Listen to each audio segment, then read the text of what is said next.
Di antara nas yang menunjukkan bahwa musibah itu terkadang muncul sebagai ujian. Seperti yang disebutkan dalam hadis yang diriwayatkan oleh Imam At-Tirmizi dan juga Imam Ibnu Majah dari sahabat Sa'ad bin Abi Waqqas. Ia berkata,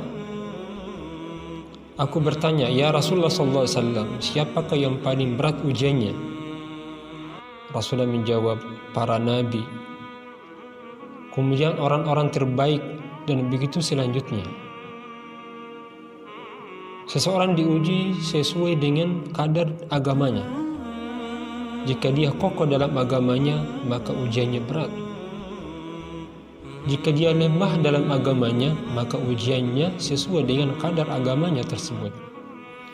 Dan bala atau ujian itu akan senantiasa ada dan menimpa seorang hamba sampai dia membiarkannya berjalan bebas dari musibah di atas muka bumi sementara dia tidak lagi memiliki sisa dosa.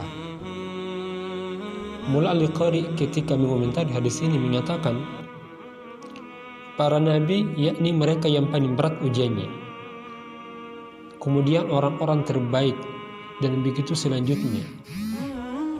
Ibnu Malik berkata, yakni orang-orang yang mulia, kemudian semisalnya dan seterusnya. Orang-orang yang tinggi derajatnya dan martabatnya, yaitu mereka yang paling dekat dengan Allah Subhanahu wa Ta'ala, maka ujiannya akan semakin berat agar semakin banyak pula pahalanya. Seseorang diuji sesuai dengan kadar agamanya, yakni kadarnya yang lemah atau kuat, kurang atau sempurnanya. Apa yang dinyatakan oleh Rasulullah SAW itu menunjukkan kepada kita bahwa patutlah kita bergembira dan berbaik sangka kepada Allah Subhanahu wa Ta'ala ketika memberatkan ujian itu. Itu berarti Allah tahu kadar keimanan kita, dan itu adalah sebuah bukti bahwa agama kita adalah baik.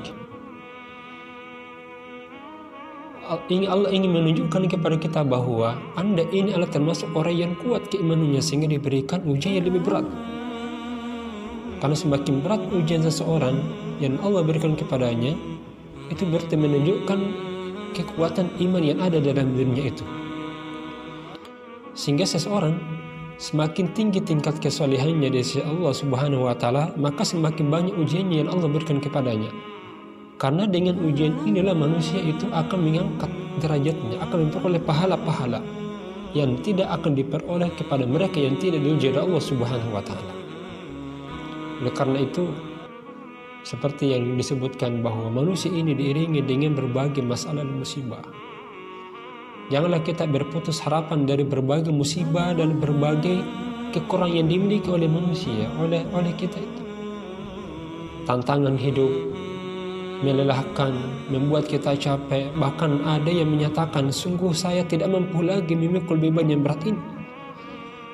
Karena berbagai tantangan dan cobaan yang menimpa diri seseorang, sehingga berputus harapan daripada Allah. Padahal hakikatnya itulah cara Allah